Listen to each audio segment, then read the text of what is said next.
From Daily Trust News Center, this is the News Hour. On News Hour tonight, Tinubu picks 100 million naira nomination form.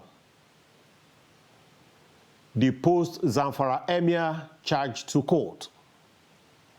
Insurgents, terrorists killed in Sambisa forest. Now on the foreign scene, Ukrainian journalist killed in Kiev. Hello and welcome. My name is Diron Onifade. The national leader of the All Progressives Congress, APC, Asiwaju Bola Tinubu, has picked the nomination and expression of interest forms of the ruling party. The presidential aspirant picked up the 100 million naira form in Abuja on Friday afternoon. Loyalists of the APC national leader picked up the forms on his behalf, as Tinubu is currently on pilgrimage to Saudi Arabia. Although the ruling party has not zoned its presidency, most of those in the race are from the south. Senator Bola Tinubu is a branded product. Every Nigerian knows that he is the man to beat. And I can assure you that the presidency of Nigeria come 29th May 2023 is for Bola Ahmed Tinubu to lose. If we are not sure we have chance to win this election, we will not waste our 100 million naira. Everybody is free to buy a form. If he has the 100 million naira, it's for him. The choice is his own, if he has the money. But as far as we are concerned, we are only fulfilling the constitutional requirement of campaigning and going to election. We don't as yet foresee any opposition in the contest ahead. We are happy because we know this is the beginning of a new Nigeria. We know the man Asiwaju Bola Ahmed Tinubu is a man that has been tested and trusted. And I want to use this opportunity to encourage women that this is our time, it's our season. We know that Asiwaju is someone that believes in women. He believes in the empowerment of women. He believes in the ability and capabilities of women. And screening of the presidential aspirants under the platform of the major opposition party, the People's Democratic Party, PDP, is underway at Legacy House in Abuja, Nigeria's capital. Among those cleared by the screening committee so far are former Vice President Atiku Abubakar, Rivers State Governor Nyesom Wike, former Ekiti State Governor Ayodele Fayose, former Senate President Anyim Pius Anyim, and media mogul Dele Momodu. The aspirants are happy with the screening committee, who they say have conducted so far a thorough, transparent, and fair engagement. The odd thing is that all contestants seem optimistic about their chances ahead of the party's primary scheduled for the 28th and 29th of May. Trust TV's Shafiu Suleiman reports. One after the other, contestants for the 2023 presidential ticket arrived Legacy House, ready to face the Senator David Marks screening panel. Moments later, they are out to share their experience with journalists. One thing is clear, they are happy with the exercise. I was very excited to see them. Some I've known for a very long time. They checked the originals of the documents, and when they were satisfied, they said, take a bow. What do we do to put Nigerians out of poverty and create a future for teeming unemployed youths of Nigeria? How come a great nation like Nigeria is not doing well? Simple, change it from consumption to production.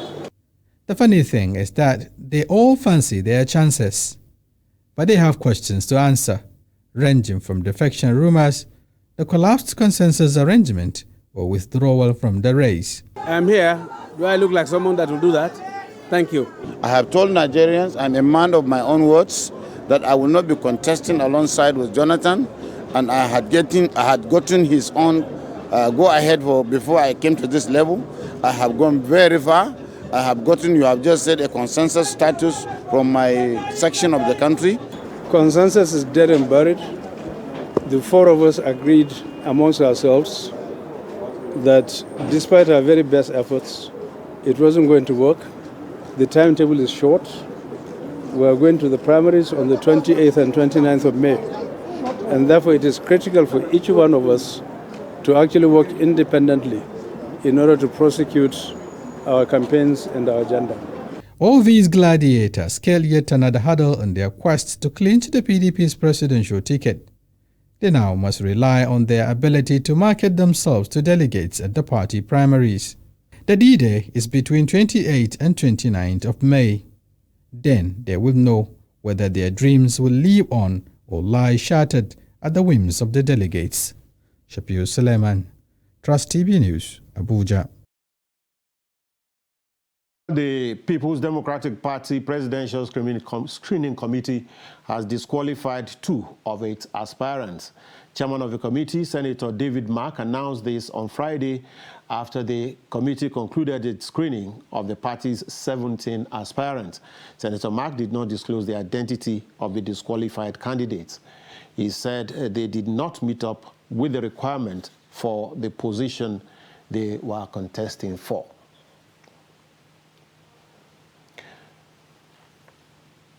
National Chairman of the All Progressives Congress, Senator Abdullahi Adamu, says his party does not regret charging the exorbitant fees on its expression of interest and nomination forms for its political contenders. Senator Adamu spoke on Friday to newsmen at State House, Abuja, after meeting with President Muhammadu Buhari. Kendi Amodu reports. 100 million naira for a presidential nomination form is considered too high in a country where a large number of its population live under the poverty level. For a party that rode to power on its identification with the country's masses, the optics are just not right. But the APC has stuck to its guns, and aspirants have even begun to pick forms. Funny enough, the leadership of the party does not believe it has made a mistake. We have no regret whatsoever. We did some homework. We know what it takes to go through primaries, go through presidential campaign, go through election of the president. We know what it takes. We also do know that there are citizens who are qualified to contest, but who are not serious contenders, who will just want to take anything cheap by the roadside and assert what they call their rights and create problems for our party. The question is why? In the enormity of work that has to be done, and this work will be done with money. And we don't want to continue going begging, particularly in an election like this. So I want to see that we are able to mobilize sufficient funds to support our efforts to win election. The criticism in some quarters may be well-founded. I have no quarrel with that. But the propensity of this, that people just assume this is the ruling party, this is the whipping boy in our democracy. I have no quarrel with that. Every one of us has his right to express himself, and I'm in full support of those observations. But we wear the shoes of our party, and we know where it pinches us. If the APC is not prepared to pay heed to the bad optics of charging huge fees for nomination and expression of interest forms, perhaps the authorities should. A school of thought believes anti-corruption agencies should investigate the source of the funds used to purchase such forms, and then perhaps the domination of the political terrain by big money bags will reduce considerably. From State House, Abuja, Kendi Amodu, Trust TV News.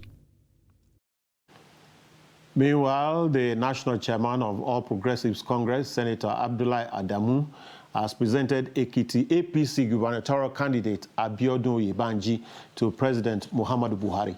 The president received the candidate in his office at State House Abuja on Friday, promising him full support. Kendi Amodu again reports. The Independent National Electoral Commission (INEC) is fixed to June 18, 2022 for the conduct of the Ekiti state gubernatorial elections. The candidate of the APC, Abiodun Oyebanji, emerged after tumultuous primaries in the wake of aspirants alleging that the contest was skewed in favor of the governor's candidate. But all that seems to have been glossed over, with President Buhari wishing the APC candidate the best of luck in the polls. We definitely have made Ekiti better than how we found it when we came in October 2018. And the job is not finished.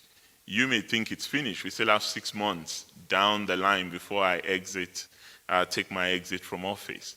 And we will do everything we can to continue to run on full steam till the very last day in office.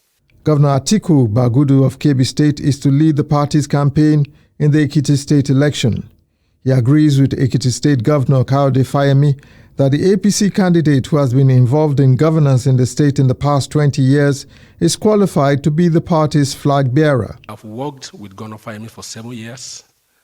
I worked with Governor Adebayo for 4 years. I have put 11 years into the service of my people in Ekiti State. I understand their visions and their aspirations. On Tuesday this week, we unveiled my manifesto, and I will unveil you one before I leave this place. And the manifesto is to foster prosperity in Ekiti State and continue with the projects of the Kayode Fayemi administration. He was very pleased with the curriculum vitae of the candidate and his record of service, and she assured the chairman and the party and the candidate maximum support. The elections are just over a month away. All eyes are turned to Ekiti State to see if Governor Fayemi can install a successor, or if that quirky Ekiti independent spirit will rear its head again. From State House Abuja, Kehinde Amudu, Trust TV News. And still with the APC, former president of the Senate, Ken Nnamani, has officially declared to run for the 2023 presidency under the ruling All Progressives Congress. The former Senate president made the declaration in a press conference held in Abuja on Friday. He said he will purchase the nomination form in a couple of days. And he said he is running in 2023 to help unite Nigeria, deepen democracy, and rebuild the social and economic infrastructure of sustainable development based on production and fair distribution. Zamfara State People's Democratic Party was in a chaotic mood over the screening exercise for aspirants vying for state and federal legislative seats in the 2023 general election, as some of the members of the party were divided on whether the exercise should be put on hold or not. Both parties later agreed to go on with the exercise. The committee then screened and issued certificates to most of the aspirants. The report. There was protest by some members of the People's Democratic Party, PDP, in Zamfara State at the venue of the screening exercise for aspirants contesting for the State Assembly, Senate and House of Representatives tickets ahead of the party primaries. Some were protesting that the exercise should be postponed to a later date, while others wanted to go on as scheduled. Both parties later agreed to allow the screening committee to carry out the exercise as planned. The secretary of the committee, Ishak Adi, admitted that there was uneasy calm earlier at the venue of the exercise, but added that situation had been put under control. He appealed to members of the PDP to embrace unity and peace to ensure smooth conduct of the screening and victory for the party in the 2023 general elections.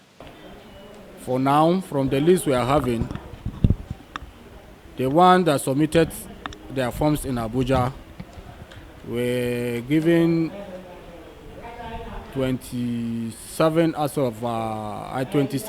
of Assembly members.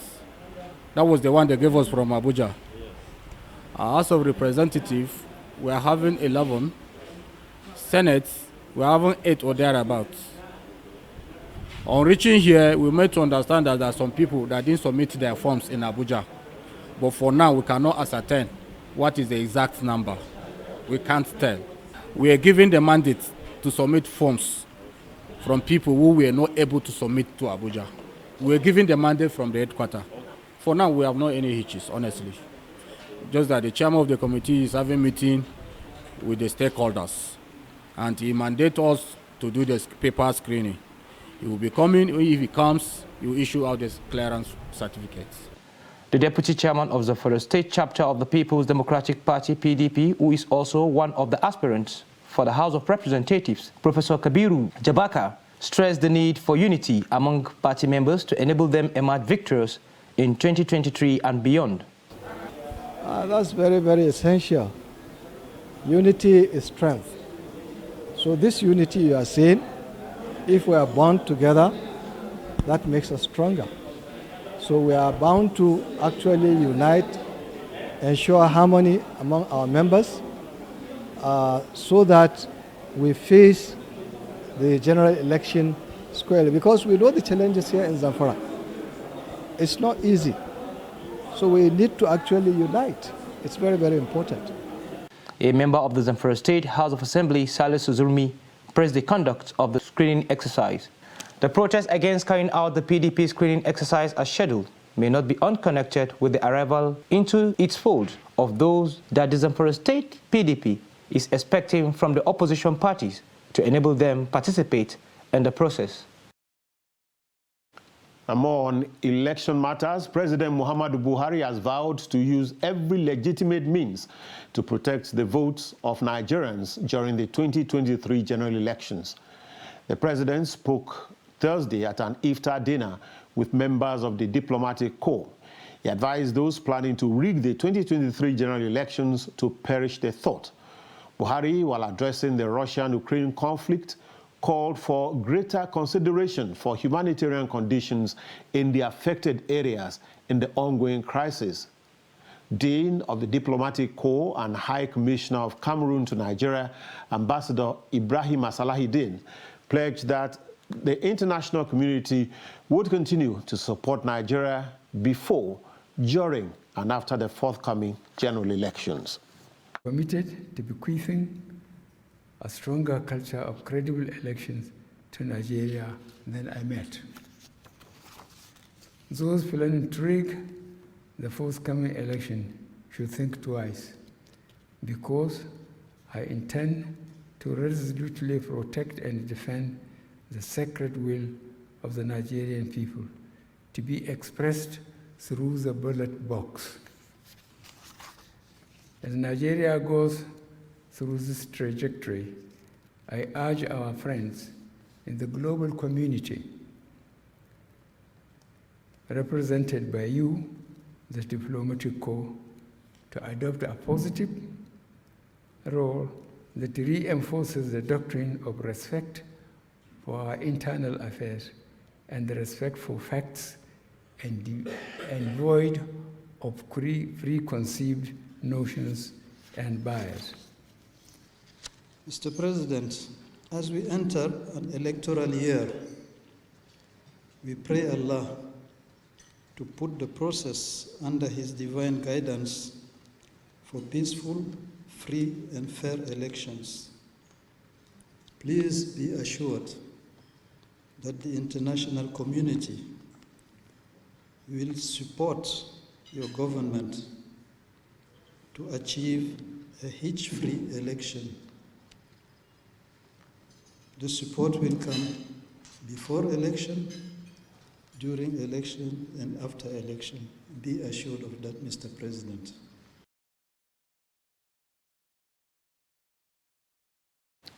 And one more story on politics. The Rivers State PDP governorship aspirant Farah Dagogo was arrested for allegedly mobilizing cultists to attack PDP state secretariat and has now been arraigned at a magistrate court in Port Harcourt. Chief Magistrate A.O. Amadina, in his ruling, ordered the federal lawmaker to be remanded in police custody. The matter has been adjourned to 9th of May 2022.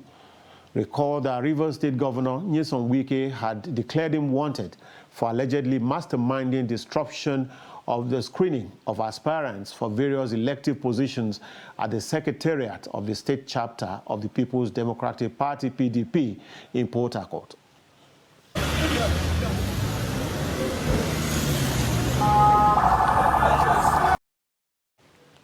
Now to other matters. Zamfara State government has arraigned the two deposed emirs at the state's chief magistrate court, presided over by Justice Adu Garba.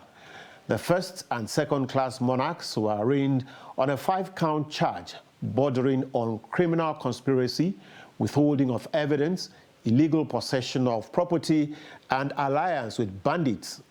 Counsel to the two emirs objected to the jurisdiction of the Chief Magistrate Court to entertain the case, citing Law Number 7 of Zamfara State 2019, which stipulates that all persons who proclaim Islamic faith cannot be tried at the Magistrate Court except Sharia Court. The case was thereafter transferred to the Upper Sharia Court 1, Samaru Guzo, where the presiding judge, Justice Hadisani, listened to the application for bail by defense counsels. The presiding judge granted the two monarchs bails on health and age grounds, since they have been in detention for about 10 to 11 months. To them, they, as usual, really, normally they vehemently denied all the charges against them, and they proclaimed their innocence. Thereupon, we applied for their bail. We informed the court that they've been in detention for more than 10 weeks now, without being with their family, without being with the people who are dependent on them. And considering their age-wise and their health, we moved that application. Though the DPP objected to our application on some grounds, he really challenged the law under which we can, because we come under Section 301 sub 2 ABC of the Sharia Civil Criminal Procedure Code. He challenged that. However, the judge, in his own wisdom, agreed with us. He saw that having spent 10 months without being charged before any court, without their family, with their age and their health, he saw that really they should be ventured there. And he was convinced by our argument that none of them being an emir, like the emir of Bansado, he was appointed on July, on the 23rd of July 2000. He spent 22 years on the throne. The emir of July, later than that. There is no way they could jump in. There could no way they could leave their people. He is leading an emirate of more than 1.something million. There's no way he can leave his family of 30-something and leave his emirate. So the court agreed with us that really they should be there. So they even have made it. In the next session now, the case is adjourned to the 26th of May. Subject to the convenience of the court and with all the counsel, we agreed that we should be on here so that we can start bringing their evidence. You're watching News Hour. Coming up after the break, tackling open water threats in Kano. Do stay with us. Dear residents of our beautiful capital city of Abuja, I know we all desire to have a world-class city with working infrastructure and clean streets.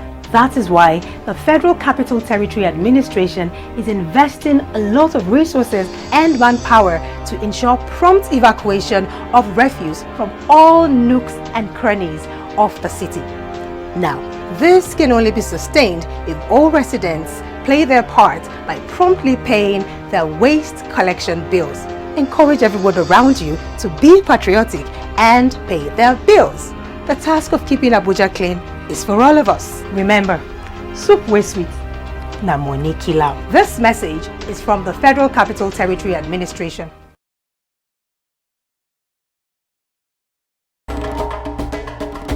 To every politician, as the campaigns gain momentum and passions begin to rise, remember, the errors of your opponents do not make you a success. Do not run down your opponent and inflame passions to violence between and among your supporters. What counts is what you plan to do for the electorate and how you intend to relieve the sufferings and bring succor. Nigeria is in dire need of patriotic leaders at all levels, leaders who will make national development their priority. Concentrate on telling the electorate what you intend to do when you get into office. Focus on making your vision clear to the electorate. Don't engage in verbal abuses, fake news or speeches. Keep dealing with issues that will bring progress. You win the hearts and minds of the people by being above board, by being civil, patriotic, and showing empathy. Let's join hands to make the 2023 elections peaceful. A message from the National Orientation Agency.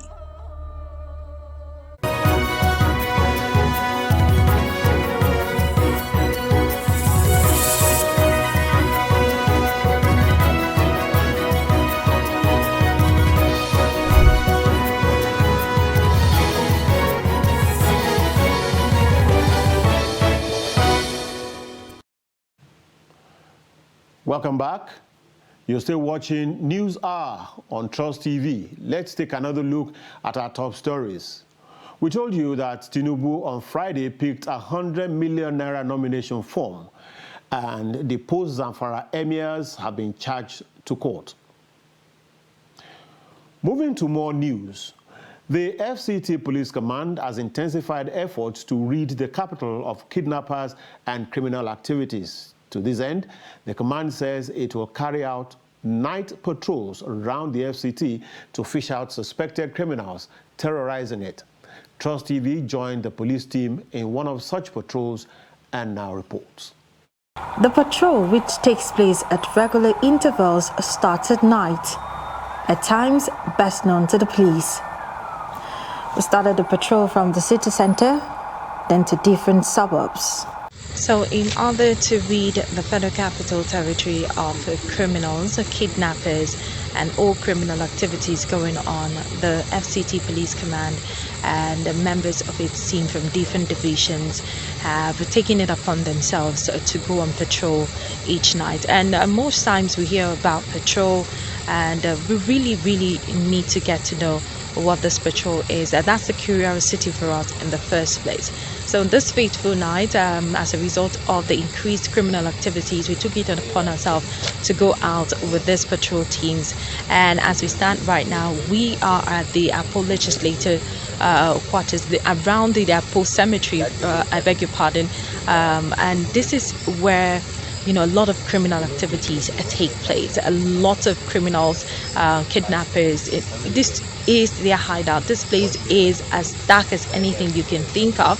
And fortunately for us, when we drove around this place, after visiting some suburbs in the Federal Capital Territory, suburbs like Gigi, suburb in the Airport Road, where a lot of armed robbery attack has been reported lately, and then some city centers, found ourselves around here. And like I said, fortunately, we saw some criminals running into the bushes. And as we speak right now, the policemen have gone after these criminals. Hopefully, they'll get to make some apprehensions this night. And then that's the situation. We started this journey a few hours ago, at 9 p.m. precisely. And as I'm talking to you right now, it's about 1 a.m. or past 1 a.m.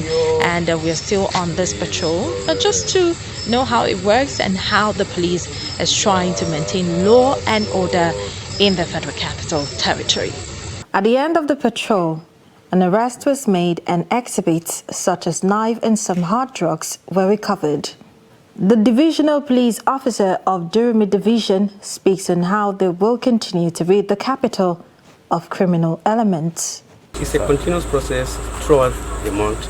It has a schedule by the Commissioner of Police. Every day we have various divisions that go out for convoy patrol. This is actually to ensure members of the FCT community that we are to assure them of their safety, and that we are always out to make sure that they keep their two eyes closed. Scores of Boko Haram and Islamic State West Africa province ISWAP terrorists have been killed by the Nigerian Army Special Forces of Operation Hadin-K, who stormed 13 camps of the terrorists in Borno State. Vanguard is reporting that the terrorists were eliminated after a crushing intrusion into their forest enclaves in a week-long operation by the troops of 402 Special Forces Brigade under the second phase of the Operation Desert Sanity. Military sources said the troops successfully cleared the terrorists' hideout in 12 locations in Bama local government area of Borno State. Counterinsurgency expert in Lake Chad, Zagasola Makama, while confirming the offensive, said the terrorists left behind over 500 women and children, including their families and those that they forcefully abducted. Residents of Magazu and surrounding villages in Safe local government area of Zamfara State have fled their ancestral homes due to incessant attacks by armed bandits and mass abduction of people. Some of the locals were seen stranded by the roadside with their children, belongings, and livestock. They vowed never to return to the community until the security situation improves. Magazu community has been under attack, leading to loss of lives and destruction of properties.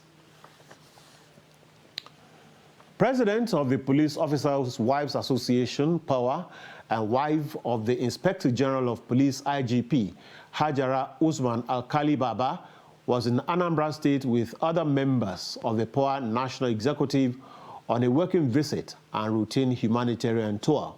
Baba, who spoke to members of POWA, outlined a threefold focus for the association, which she listed as health, welfare, and education of police officers' wives and children.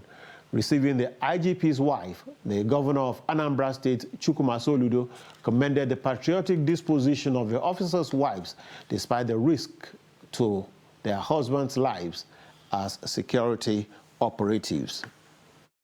IGP have their interests at heart. They are not left behind, especially the wives of the fallen heroes in the force.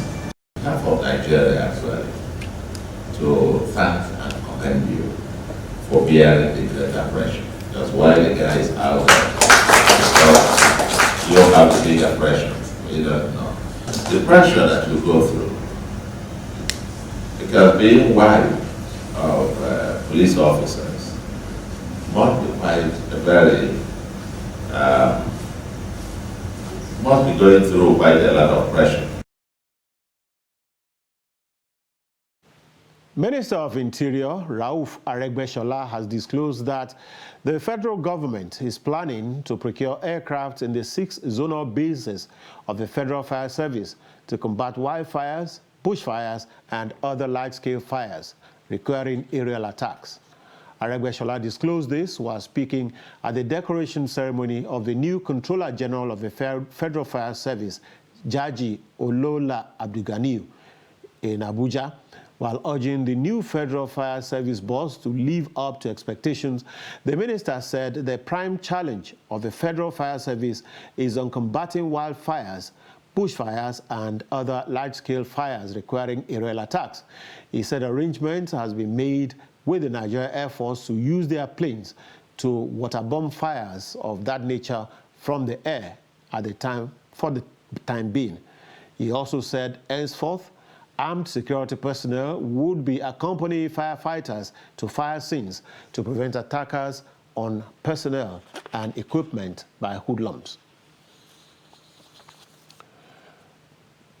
The accommodation challenge faced by ratings and officers at the Nigerian Navy College of Health Sciences, OFA, in Kwara State is gradually being eased following the inauguration of the 3 categories of accommodation for naval ratings and officers at the college. The Nigerian Navy believes the provision of the accommodation will also protect them from being exposed to insecurity outside the college. The report. Accommodation is one of the major challenges faced by the Nigerian Navy College of Health Sciences, OFA, Kwara State since its establishment. This made the majority of the naval ratings to live among civilians in town. But with the construction and inauguration of these housing units, the narrative is changing for good. The project further confirms that current leadership of the Nigerian Navy prioritizes the welfare of the personnel above all. Let me respectfully assure the Chief of the Naval Staff that the accommodation will be put to use, and in turn, the personnel will reciprocate this kind gesture by doubling their efforts in the collective realization of the Chief of Naval Staff strategic directives. The accommodation was officially inaugurated by the Flag Officer Commanding Naval Training Command, Rear Admiral Monday Ihurere, and one after the other, the beneficiaries received the documents to their respective flats. Thank you. Congratulations.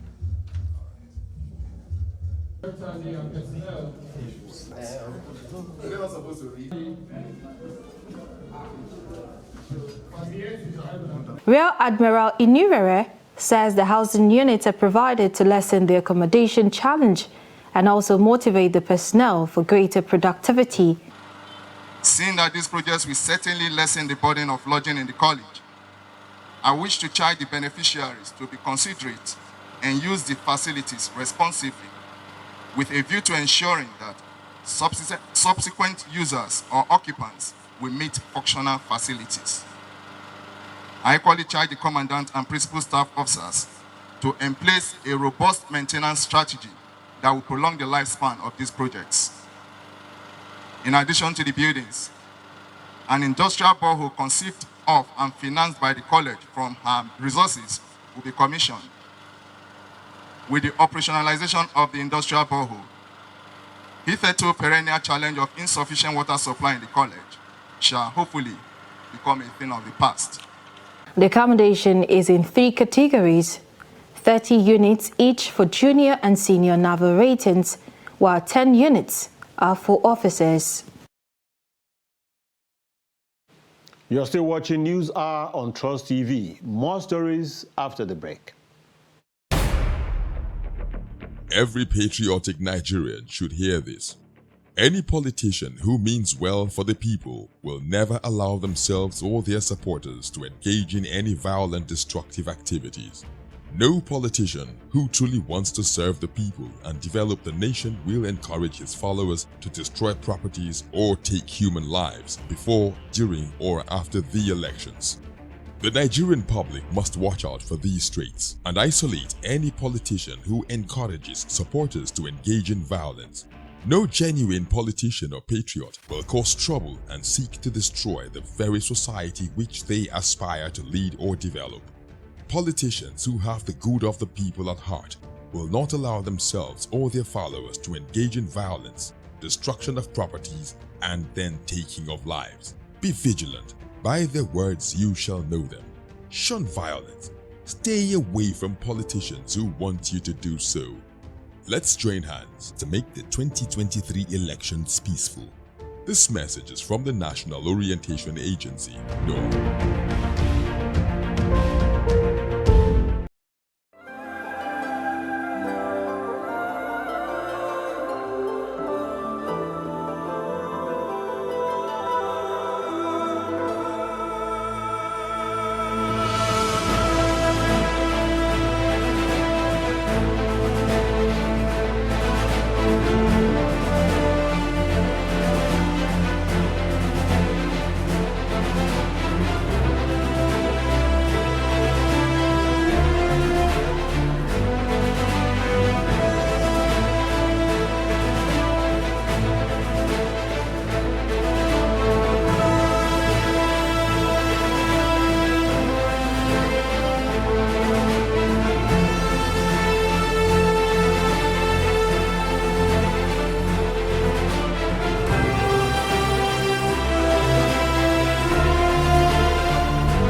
Welcome back.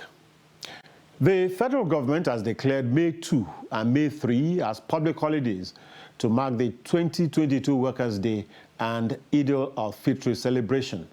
Minister of Interior Rauf Aregbesola announced the holidays on Thursday in a statement signed by the Permanent Secretary, Ministry of Interior, Shoaib Balgore. He says that the minister commended workers across the country for their hard work, diligence, and sacrifice. Aregbesola also advised workers to continue to support the present administration's drive to ensure that all the people of Nigeria derive maximum benefit from the nation on the forthcoming Eid al-Fitr celebration. The minister extended his congratulations to the Muslim faithful for successfully completing the month of Ramadan. As the Ramadan fast enters its last days, with Muslim faithful preparing for the Salah, prices of perishable food items and other essential commodities are witnessing an astronomical increase in Nigerian markets. Against this backdrop, residents of Bauchi are calling on the federal government to put in place modalities that will ensure that farmers supply enough of such commodities at prices that will be affordable by all. Adamo Imam completes the story. With few days to the Eid al-Fitr Salah celebration, Nigerians are lamenting the high price of perishable items, saying it is high time the government stepped in. The government should find a way of helping the farmers. I think that will subsidize the prices of things, finding programs that can actually boost agricultural products. I think that can easily reduce the prices of things. Maybe when farmers that are producing things locally are having access to loans. Oyeleye is hoping to see the price of commodities in Nigeria come down to ensure that those hoping to join the Salah celebration with limited resources are not left out. You can see that there is increment in prices of things. Something that is very that is of concern to everyone, because things you can get for like 200 naira before, now you can be thinking 300 naira, 350. If you go to get spaghetti, I think years back, last year, spaghetti goes for 200 to 50, but now to get a good one you need 400, 450. Adeto Iochi, who frequently visit the market to buy soup condiments, attribute the price increase to sellers who always want to make a reasonable profit during festive periods. Things are going high. We pray that Almighty Allah will help the market to be sustainable, that it will be affordable for everybody to afford it, so that it will not be for only the rich. The marketers, on their part, say the situation is a natural phenomenon that comes with festivities around the country. Adam Imam, Trust TV News. And as food inflation continues to bite hard, many are worried not just about the real cost of food, but the cost of preparing the food itself. In this report, Chamunda Beng x-rays the cost of preparing food as a burden on the shoulders of food vendors as they strive towards profitability. The report.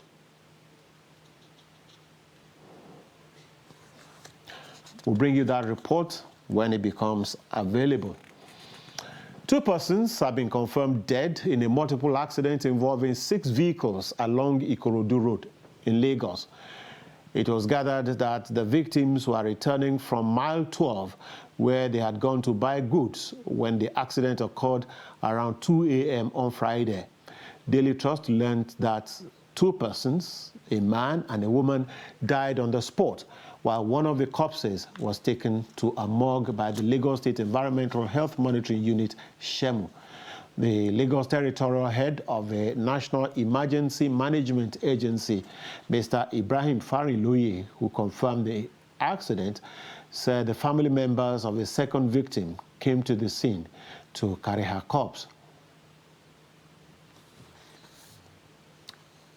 Equally on a sad note, Kano-based billionaire, hotelier, and owner of famous Tahir Guest Palace, Tahir Fadlala, has died in Beirut, Lebanon, on Friday.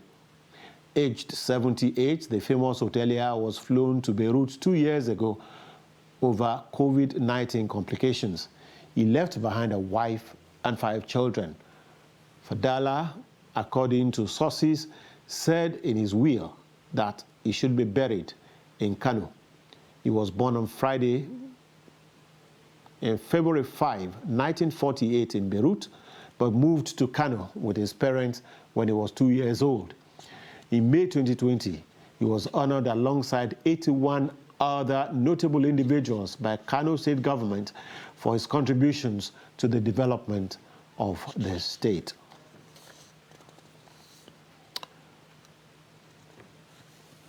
The federal government has expressed its commitment to continue to pursue justice for a 21-year-old trader, Itunu Babalola, who was wrongfully jailed in Ivory Coast and died in custody in November 2021.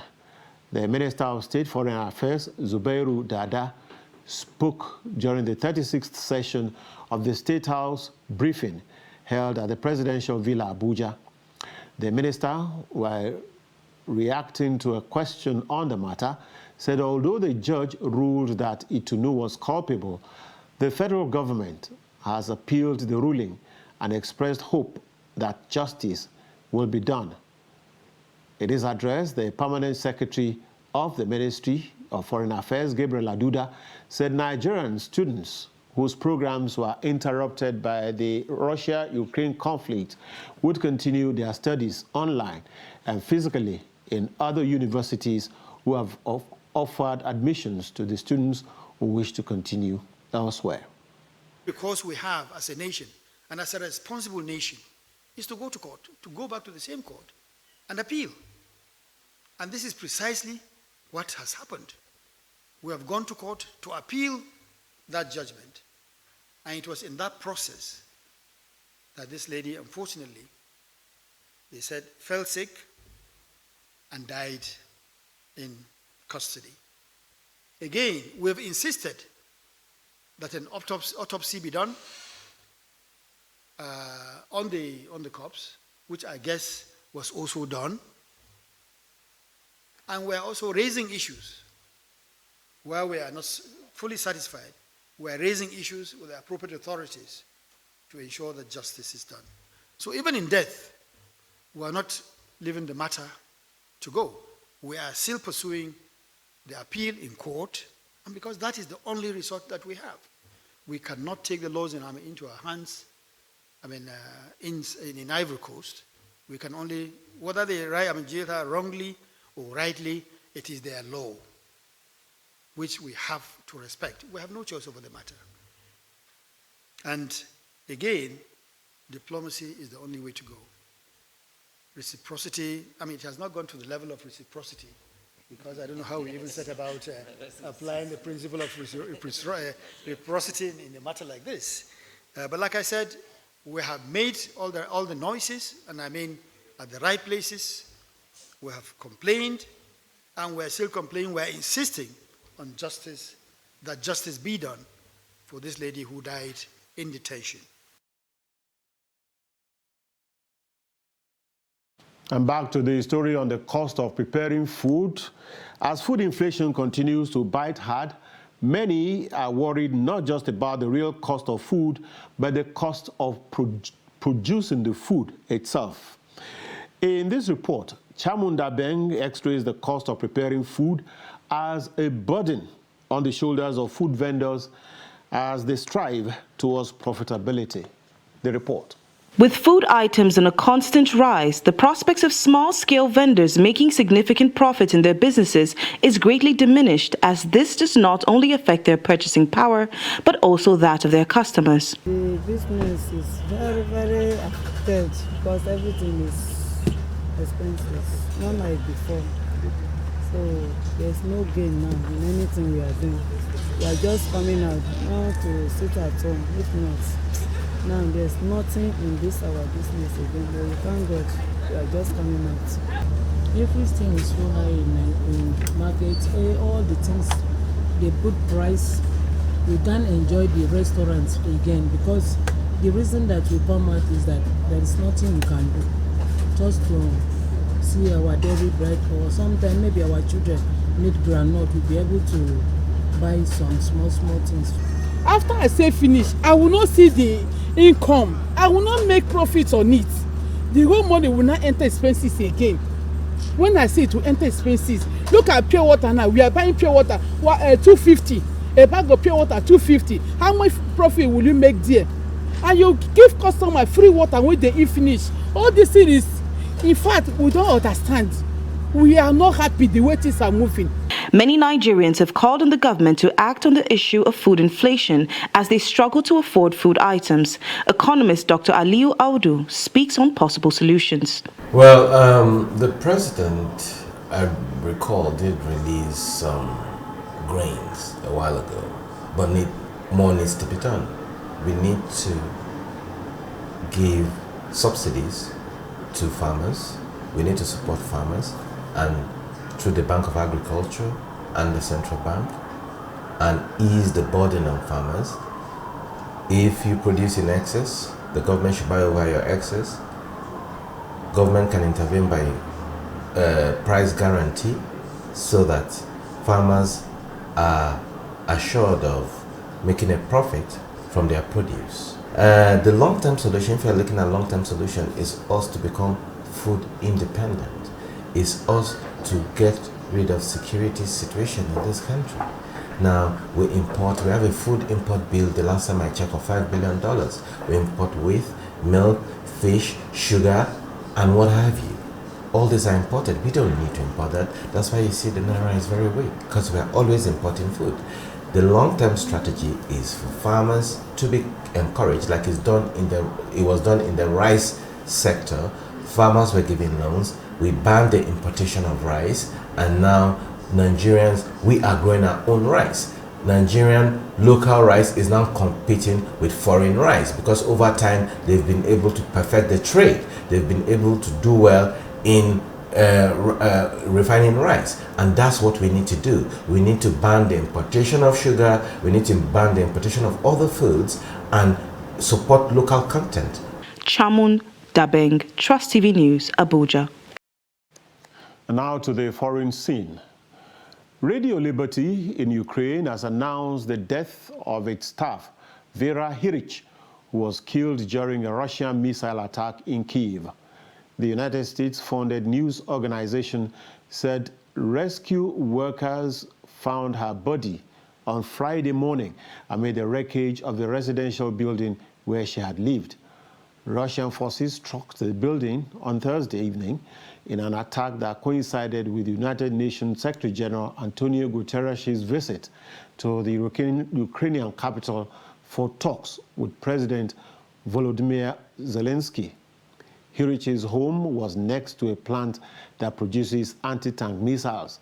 According to the National Union of Journalists of Ukraine, she's among more than 20 media workers who have been killed in Ukraine since Russia launched its invasion on February 24. Palestinian Red Crescent says at least 42 Palestinians have been injured in a raid by Israeli police forces on the Al-Aqsa Mosque compound in occupied East Jerusalem, following weeks of violence at the Flashpoint site. The arrest came on the final Friday in the Muslim holy month of Ramadan. Most of those injured suffered upper body injuries, and 22 people had been taken to hospital. Israeli police said forces entered the compound after rioters hurled stones and fireworks, including guns, towards the Western Wall, the sacred Jewish sites below Al-Aqsa Mosque. Police said 3 people had been arrested, 2 for throwing stones and 1 for inciting the mob.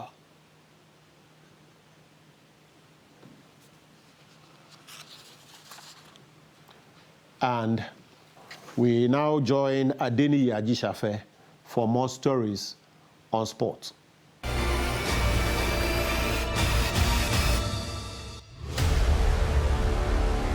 Imo Strikers, Lakeside Queens of Lagos, Prince Kazim Eletu Queens of Lagos and Delta Babes have been promoted to Nigerian Women Football League Championship by Nigerian Women Football League Board. General Coordinator of the NWFL Nationwide, Joe Amene, says the approval for promotion of 4 teams was given by Chairperson of Nigerian Women Football League, Aisha Falode, with support of board members after watching the teams displaying high standard of play. Lakeside Queens of Lagos scored 12 goals without conceding. Imo Strikers scored 15 goals and conceded 1 against Ubakala Queens of Abia, while Prince Kazim Eletu scored 6 goals and conceded 1. Outstanding Harmony Achifula of Imo Strikers scored 11 goals out of total 15 goals scored by a team with 3 hat-tricks. The 4 team will participate in NWFL Championship next season. That's Sport News. I am Adeni Ajishafe.